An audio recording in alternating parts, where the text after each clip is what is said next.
Purnachandra ತೇಜಸ್ವಿಯವರ Jugari cross ಅನ್ನುವಂಥ ಪುಸ್ತಕ 24 ಗಂಟೆಗಳಲ್ಲಿ ಏನೇನಾಗುತ್ತೆ ಅನ್ನೋದನ್ನು ಈ ಪುಸ್ತಕದಲ್ಲಿ ಕೊಟ್ಟಿದ್ದಾರೆ. ಒಂದು ಒಳ್ಳೆ ಪುಟ್ಟ ಪತ್ತೇದಾರಿ ಕಾದಂಬರಿ. ಹೊಸ ಓದುಗರಿದ್ರೆ ಖಂಡಿತವಾಗಿ ಓದ್ಬೋದು. ಏನಕ್ಕಂದರೆ ತುಂಬ ಪುಟ್ಟದಾಗಿದೆ, ಅಲ್ಲದೆ ಸಸ್ಪೆನ್ಸ್ ತುಂಬ ಚೆನ್ನಾಗಿ ಕ್ಯಾರಿ ಮಾಡಿದ್ದಾರೆ. ಒಂದು 70 ಪೇಜ್ ಆದಮೇಲಂತೂ ನೀವು ಪುಸ್ತಕ ಇಡೋದಕ್ಕೆ ಮನಸ್ಸು ಬರೋದಿಲ್ಲ.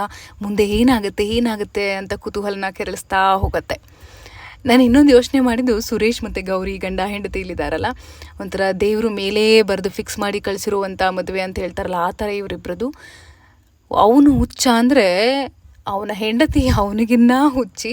ಯಾರಾದರೂ ಈ ಥರ ಮದುವೆ ಆಗಿಬಿಟ್ರೆ ಅಯ್ಯೋ ಇವನ್ನ ಮದುವೆ ಆಗಿ ಲೈಫ್ ಹಾಳಾಗೋಯ್ತಲ್ಲಪ್ಪ ಅಂತ ಯೋಚನೆ ಮಾಡ್ತಾರೆ. ಆದರೆ ಇಲ್ಲಿ ಇವ್ರ ಜೋಡಿ ಎಷ್ಟು ಚೆನ್ನಾಗಿದೆ ಅಂದರೆ, ಅವನು ಎಷ್ಟು ಹಾಳು ಮಾಡ್ತಾನೋ ಶೀ ನೋಸ್ ಅಲ್ಲಿ ಏನೋ ಒಂದು ರೀಸನ್ ಇದೆ, ಅದು ಇನ್ನೂ ಚೆನ್ನಾಗಿದೆ ಅನ್ನೋ ಥರ ಅವಳು ಪ್ರೋತ್ಸಾಹ ಕೊಡ್ತಾ ಹೋಗ್ತಾಳೆ. ನನಗೆ ಆ ಥರ ಅನಿಸಿದ್ದು. ಮತ್ತೊಂದು ಹೇಳಬೇಕಂದ್ರೆ, ದೊಡ್ಡವರು ಹೇಳಿದಾಗೆ ಹೆಣ್ಣು ಹೊನ್ನು ಮಣ್ಣು ಅದರಿಂದ ಅತಿಯಾಗಿ ಹೋಗಬಾರ್ದು. ಎಷ್ಟು ಇರಬೇಕು ಜೀವನದಲ್ಲಿ ಅಷ್ಟೇ ಇರಬೇಕು.